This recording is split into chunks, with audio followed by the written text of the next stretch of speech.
Você vai assistir a seguir na TV Cidade Manaus mais uma produção independente. O conteúdo é de inteira responsabilidade de seus idealizadores, produtores e apresentadores. Redação Esportiva. Oferecimento: Tisha Comunicação Visual, Novieira Alves.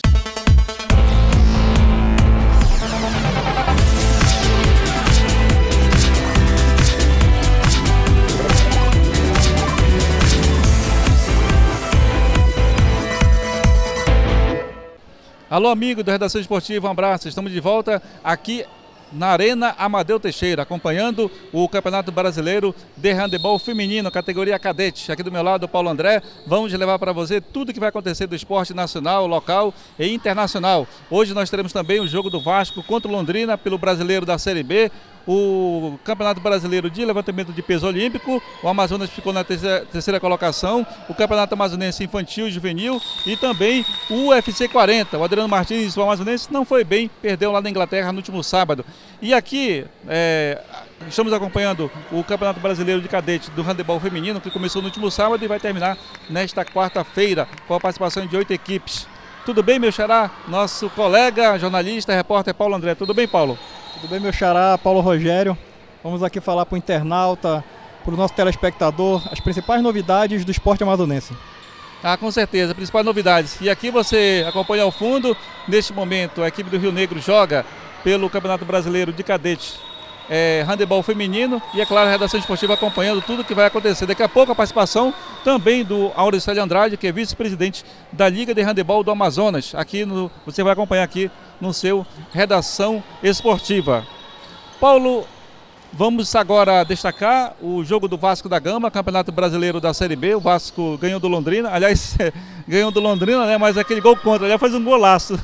O zagueiro tentou tirar e acabou colocando no fundo da rede da sua própria meta. Como é que foi o jogo de si? O jogo foi um jogo muito disputado, mas muito difícil para o Vasco da Gama, que era o grande favorito. Apesar do Londrina estar entre os 4 primeiros colocados, ele dificultou muito as coisas para o Vasco da Gama. A torcida compareceu, não compareceu em grande número, como das outras vezes. Nós já vimos a Arena da Amazônia com 40 mil, 45 mil, 50 mil torcedores do Vasco da Gama. Dessa vez apenas, segundo o registro oficial, pouco mais de 7 mil torcedores. O Vasco jogando muito aquém do que pode e o Londrina partindo para cima do Vasco, aproveitando as falhas, aproveitando desfalques, como o zagueiro Rodrigo, experiente zagueiro Rodrigo do Vasco. E o Vasco só ganhou por causa de um gol contra do jogador Germano, que é um dos destaques do Londrina. Mas aí também valeu a genialidade do Nenê, né? O Nenê meteu a bola na área, o zagueiro se atrapalhou e fez o gol contra a favor do Vasco da Gama.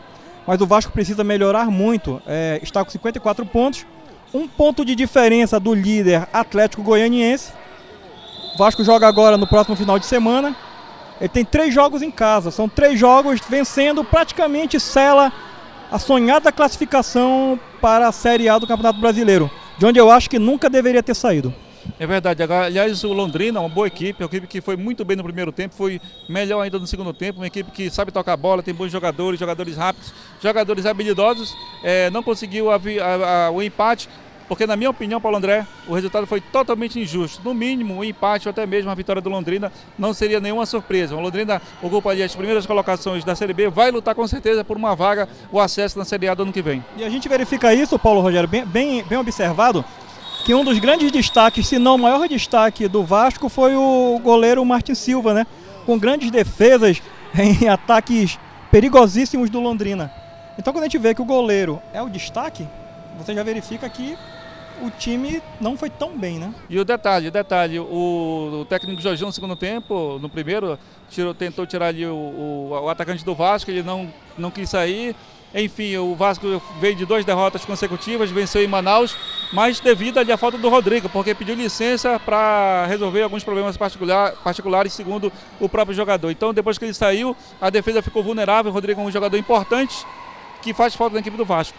E também tem a questão, por exemplo, a queda de produção de jogadores importantíssimos como o Nenê, né? O Nenê decaiu junto com o time. E aí, devido a esses desfalques, o time caiu muito de produção. A torcida sente, né? Refletiu nas arquibancadas. É apaixonada, mas sabe que tem horas que é complicado você tirar R$60 do bolso para ajudar o time, né? Ah, sim, com certeza.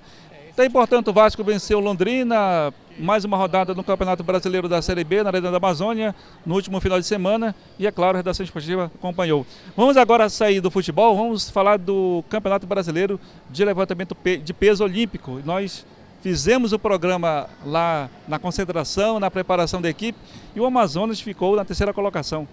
E eu acho que é uma classificação honrável para a nossa delegação, tendo em vista principalmente o distanciamento dos grandes polos, né? O trabalho que é feito pelo presidente da Federação Estadual de Levantamento de Peso, Francisco Ventilari, é altamente louvável. Nós conversamos no último programa com o seu Ventilari, conversamos com atletas e nós verificamos a garra que eles têm, a vontade de vencer, né? Nós sabemos que ainda falta muito para ter uma classificação que nós queremos, acho que o Amazonas merece, mas está muito no caminho certo, com certeza. Inclusive o presidente da federação, ele falava naquela oportunidade, eu perguntava com relação ao nível técnico em relação aos outros estados, de atleta, de estrutura é muito maior, é inegável, mesmo os atletas treinando no CETAR, né, que é da Vila Olímpica, que é de alto rendimento, mas fazer uma comparação em relação aos atletas de outros estados que têm um intercâmbio muito maior, há uma diferença muito grande, mas mesmo assim o Amazonas ficou em 3º lugar, claro, uma boa colocação que pode ainda motivar muito mais ainda os atletas e também futuros patrocinadores de dar um apoio maior à federação e aos atletas que fazem parte dessa modalidade. E olha que a própria Confederação Brasileira de Levantamento de Peso apoia, né? Apoiou com equipamentos, com materiais. Eu vejo com boas expectativas um futuro bem melhor para a modalidade aqui no Amazonas. Ah, sim, com certeza. E tá de parabéns a toda a equipe, ao presidente, aos atletas que fazem parte da seleção e da federação, porque naquela oportunidade onde nós gravamos a Redação Esportiva, você viu que nós saímos, eles continuaram lá, ou seja, vão até o horário que tiver condições. São abnegados. São amantes, são apaixonados, com certeza. E a Redação Esportiva também acompanhou. Paulo André, Vasco da Gama, Série B, Campeonato Brasileiro de Levantamento de Peso. Vamos agora ao UFC 240, lá na Inglaterra, em Manchester. O Adriano Martins não foi muito bem. O que aconteceu com ele? Perdeu? Olha, ele perdeu, ele foi derrotado pelo carioca Léo Santos no UFC 204. É uma decisão dividida de jurados. Quer dizer, então poderia dar qualquer um, mas eu acho que por uma pequena vantagem, realmente, o carioca Léo Santos ficou um pouco na vantagem sobre o amazonense. E o detalhe, né? Se foi uma decisão dividida, isso demonstra que os jurados não tiveram aquela unanimidade, né? Um poderia dar um ponto a mais para o brasileiro, para o amazonense, outro para o carioca, enfim. Então não houve uma unanimidade. Nesse caso, na minha opinião, é porque houve dúvidas em relação a um jurado e outro, com relação a um lutador e outro, é isso? Quando é assim, é justamente isso. Não há uma vantagem explícita de um sobre o outro. Há uma pequena vantagem, né? É assim que ditam as regras do UFC. Nós, como amazonenses, claro que nós queríamos que o Adriano Martins vencesse. Agora, analisando friamente, houve como eu volto a falar, houve uma pequena vantagem do Léo Santos sobre o nosso lutador, né, o nosso representante. Tá aí, portanto, ele perdeu, mas com certeza perdeu de pontos, né? Foi da pontuação, mas dividida. Exatamente, mas conseguiu também fazer uma boa luta em relação à sua participação lá na Inglaterra. Agora deixa eu aproveitar aqui, falando do UFC, falando do MMA, e o José Aldo, essa questão que ele vai ou não desistir, vai abandonar, o que tem de veracidade nisso? Ele ficou chateado, ele ficou insatisfeito com a coordenação lá do MMA, o que está acontecendo com o José Aldo hoje? Olha, vários anos invicto da categoria dele, chega na hora, após uma derrota, a organização deixa ele de fora sem lutar contra o campeão. Ele se sentiu menosprezado, desfavorecido.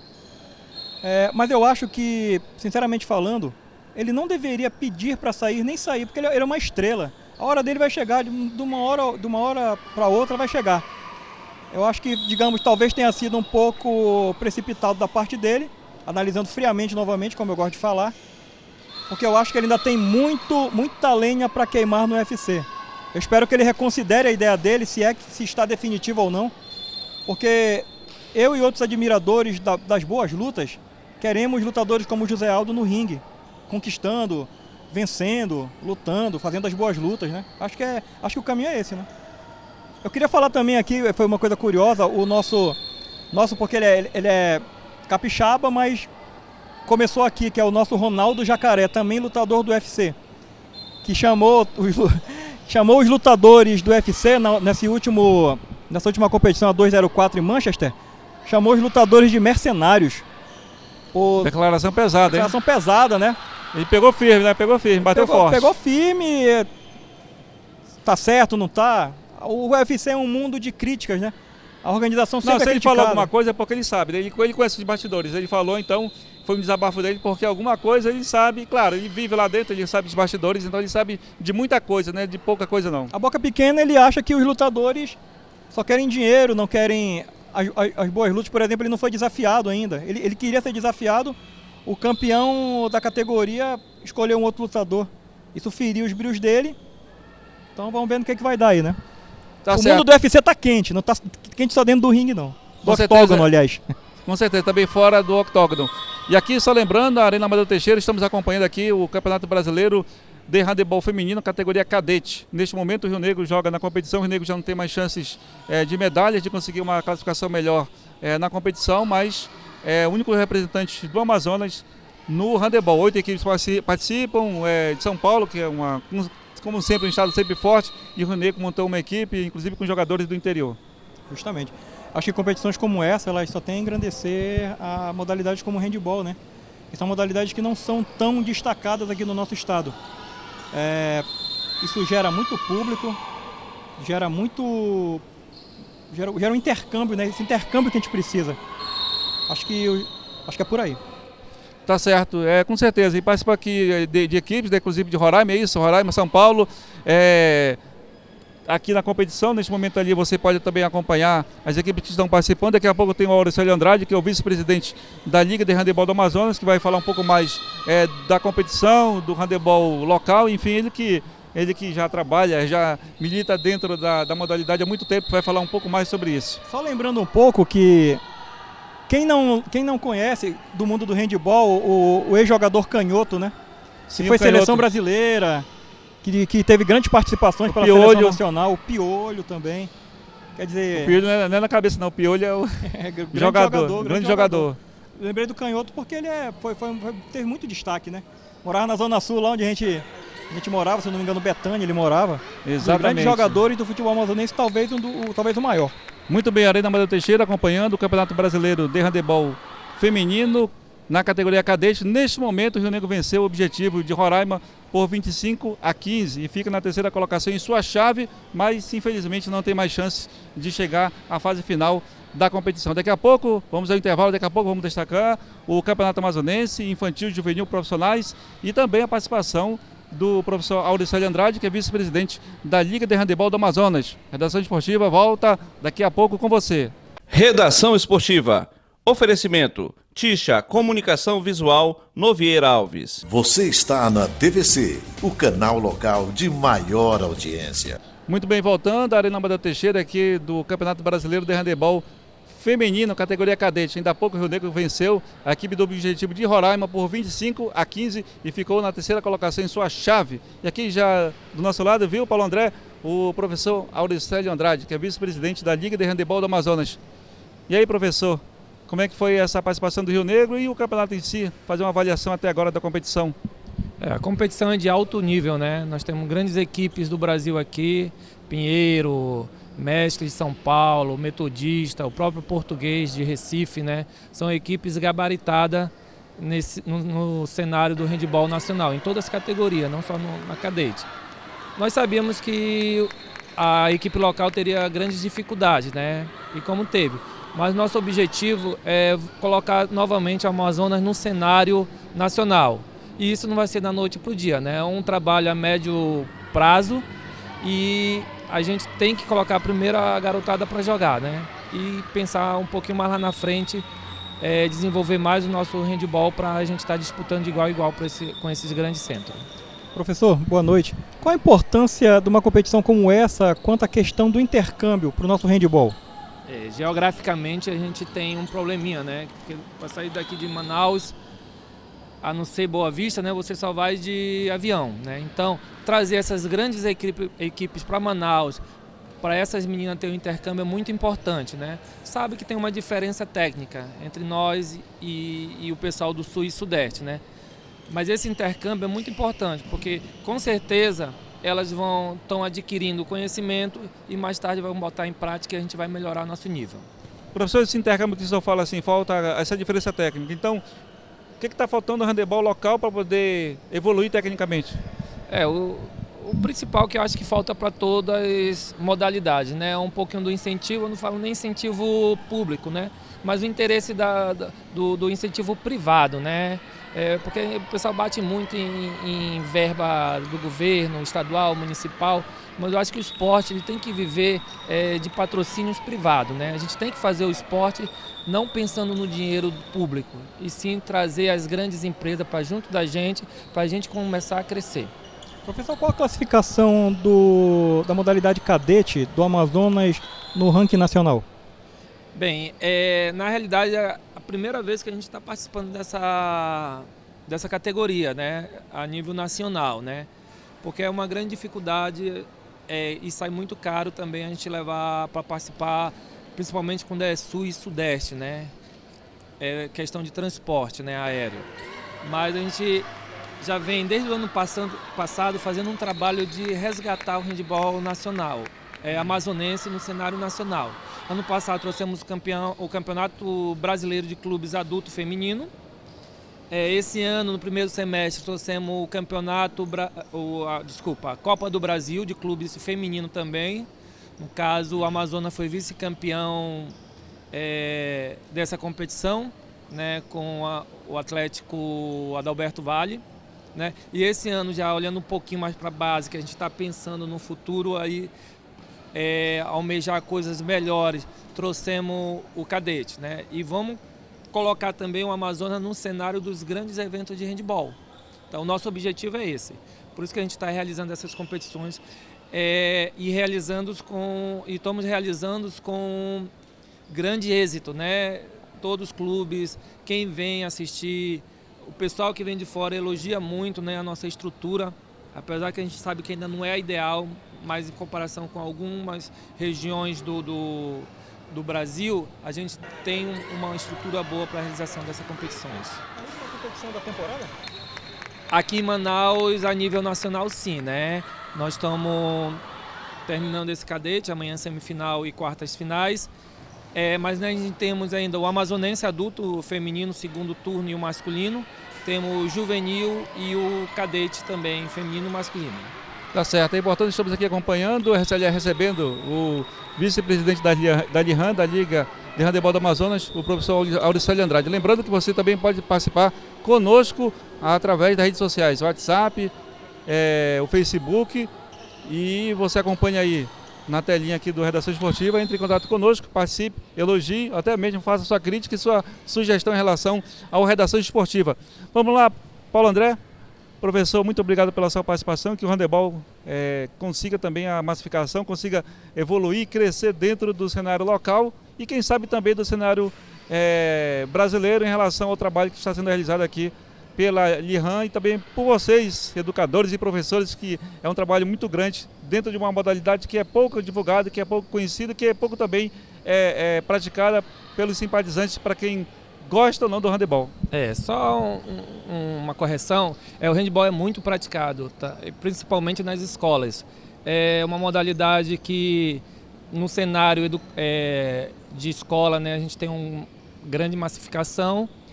E dizer que a Liga de Handebol do Amazonas está conseguindo o seu objetivo, né? Esse ano já conquistamos a classificação para a Liga Nacional. A equipe do Adalberto Valle, Atlética do Adalberto Valle, tanto no feminino como no masculino, foi campeão da Liga Norte, carimbando o seu passaporte para as quartas de final da Liga Nacional.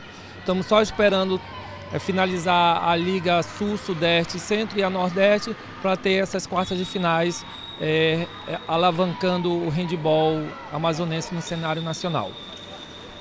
É importante, então, a participação do professor Auricélio Andrade, do vice-presidente da LIHAM, da Liga de Handebol do Amazonas, aqui conosco, aqui no seu Redação Esportiva. Vamos lá, meu caro Paulo André? Vamos ao nosso break, vamos lá ao nosso break comercial. Daqui a pouco a Redação Esportiva vai voltar destacando o Campeonato Amazonense, o profissional, infantil, juvenil e também o Campeonato Brasileiro. Daqui a pouco aqui com você no Redação Esportiva. Redação Esportiva.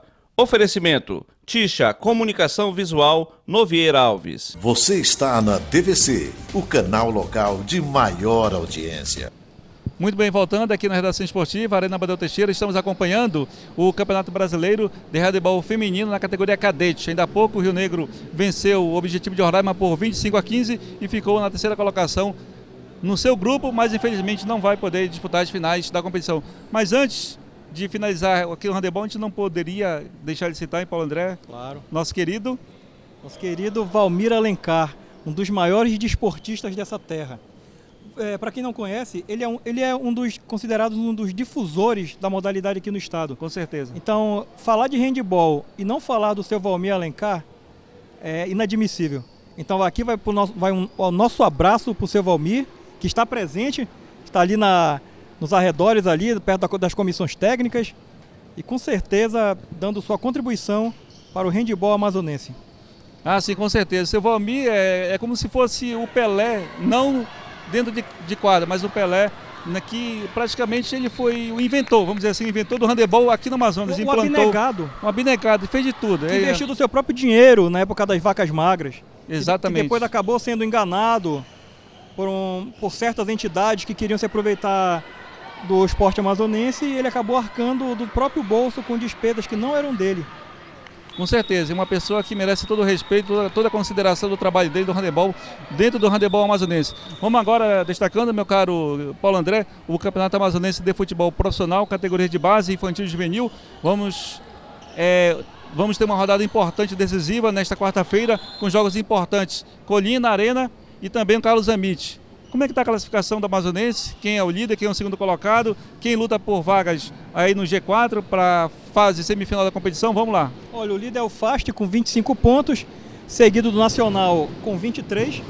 A propósito, os dois se enfrentam nessa quarta-feira na Arena da Amazônia, decidindo quem vai ficar em primeiro e segundo lugar.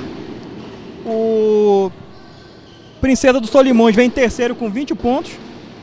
E em quarto vem o São Raimundo com 10 pontos. Ainda brigam pela classificação.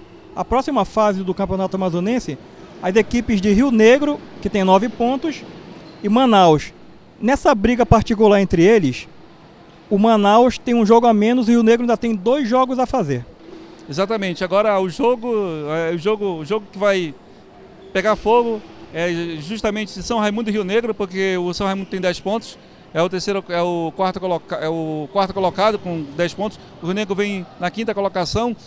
Se vencer o Rio Negro, vai pular na frente do São Raimundo. É uma briga direta ali pela última vaga, já que FAST, Nacional e Princesa matematicamente já estão classificados para as semifinais. E o Manaus, que ainda tem chances matemáticas, mas muito remotas, ainda sonha com uma vaga, mas é muito difícil. Agora o outro jogo clássico, pai e filho, o Nacional, depois de uma vitória contra o São Raimundo, pega o Fast Clube que venceu o Princesa lá em Manacapuru, que vem em ascensão.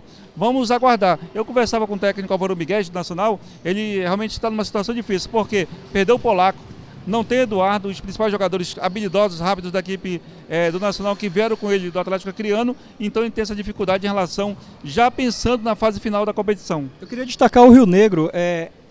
Rio Negro, time que ninguém quase dava nada, mas vem comandado pelo Aderbal Lana, pelo grande comandante dos técnicos do Amazonas, Aderbal Lana, estrategista, todo mundo sabe.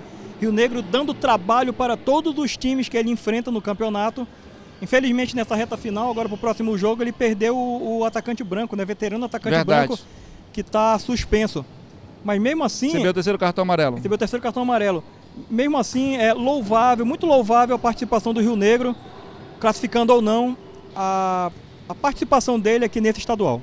Pena que o Rio Negro, depois daquele início conturbado, daquele daquele pilantra, assim, vamos dizer, né, que era da Excelência Futebol, né, que assumiu o departamento de futebol, deixou o clube cheio de dívidas e o técnico e o presidente do clube, Thales Versosa, teve que assumir e hoje com muita dificuldade vai levando o clube para tentar pelo menos finalizar ou quem sabe até conseguir uma vaga nas semifinais da competição. Não se surpreendam se o Rio Negro se classificar, né? Não vai ser uma surpresa. Aí veio o Branco, veio o Quitó, veio o Rodrigo Ítalo, enfim, veio alguns jogadores chaves que o técnico da Bolana chamou, que justamente para poder compor o Rio Negro e mudar. Realmente mudou, só que o grande adversário do Rio Negro, meu caro Paulo André, não está dentro de campo, é fora de campo, é a estrutura que falta. Justamente, infelizmente, a gente vê justamente pela sede, né? Quando se passa ali pela Avenida Epaminondas, a gente vê a sede, digamos que requer certos cuidados, né? Infelizmente. Com certeza. E você também, a Redação Esportiva, pode acompanhar nas redes sociais, no Facebook, no YouTube. Acesse, faça sua inscrição. Com certeza você vai acompanhar o programa Redação Esportiva e também as outras edições do Redação Esportiva. Ainda falando do futebol amazonense, exatamente, vamos destacar o Infantil Juvenil, a rodada cheia nesta quarta-feira do Campeonato Amazonense Infantil Juvenil. Lembrando que é a segunda rodada do retorno do Amazonense Infantil Juvenil. O Rio Negro venceu na rodada inicial no Juvenil, o Nacional no Clássico Pai e Filho lá no CT Barbosa Filho por 3-2, num grande jogo da base. O Rio Negro que ainda continua invicto no Juvenil e conseguiu a sua primeira vitória no Juvenil, no último final de semana. Um campeonato importante que revela também jogadores para o futebol amazonense da categoria. Vamos agora destacando o Campeonato Brasileiro, o brasileiro aí pegando fogo, o Flamengo naquela corrida, o Flamengo, Palmeiras ali um tentando derrubar o outro, esperando o tropeço do outro. Como é que está o Brasileirão? Olha, o brasileiro está no ritmo de quem tropeçar pode perder o campeonato, né? Com certeza. Palmeiras com 60 pontos, Flamengo 57. Só que também o Atlético Mineiro, 53, em terceiro lugar, está correndo, ainda tem chances. E na quarta colocação, o Santos com 51. Eu só queria destacar que com essa adoção da Conmebol de dar a sexta vaga para o Brasil na Libertadores... abriu mais uma vaga. Então a torcida botafoguense ganhou um alento, né? Botafogo aparece em sétimo na atual colocação com 44 pontos. Mais uma vitória, ele supera Atlético Paranaense, que tem 45, e Fluminense, que tem 46. Então, sendo por tropeço, ele pode entrar no G6, no G5, até mesmo no G6 e no G5. E o detalhe interessante, porque o Botafogo aí vem de bons resultados seguidos nessas últimas 4 ou 5 rodadas, e é um time que depois que abriu essa número de vagas, aumentou para a Libertadores, pode até conseguir uma das vagas para disputar a Libertadores do ano que vem. E, Paulo André, essa briga que tem do Palmeiras com o Flamengo, né? Um esperando o tropeço pelo outro, como é que tá? Será que o Palmeiras, todo mundo fala, o Palmeiras, será que vai tropeçar mesmo? Tem uma esperança ainda para o Flamengo, porque o Flamengo, ele espera o Palmeiras um tropeço, ao mesmo tempo também não pode errar, não pode perder, nem pelo menos empatar. É briga de cachorro grande, né? O que a gente vê é que quem tropeçar vai tomar o lugar do outro. Só que quem pode se favorecer nessa disputa dos dois é justamente o Atlético Mineiro. O Atlético Mineiro vem ali como quem não quer nada, como eu falei aqui, está com 53 pontos, são 7 pontos de diferença do Palmeiras, 4 pontos de diferença do Flamengo. Mas ele está ali, ele está como um animal traiçoeiro que pode se aproveitar da derrapagem de algum dos dois líderes, né? Com certeza, o Atlético Mineiro que não começou bem, ele contratou o Robinho, um jogador experiente do Santos, que passou pelo futebol europeu, jogou muito tempo na Europa e com certeza a experiência dele vai ser importante nessa reta final do Brasileirão. Então é importante, você acompanha a Redação Esportiva, repetindo, nós fizemos hoje o programa aqui ao vivo da Arena Amadeu Teixeira, acompanhando o Campeonato Brasileiro de Handebol Feminino na categoria cadete. Valeu, Paulo André, muito obrigado. Voltamos na próxima edição aqui do Redação Esportiva. Muito obrigado a todos. Obrigado, Paulo Rogério, equipe do Redação Esportiva. Prestigiem a gente nas redes sociais, pela TV. Esporte atualizado é aqui com a gente. Com certeza, esporte atualizado, você acompanha o esporte local, nacional e internacional, o esporte amador, comunitário, tudo aqui no seu Redação Esportiva. A você, obrigado, um abraço e também faça parte, entre em contato conosco nas nossas redes sociais, aqui no Redação Esportiva. Valeu e até lá.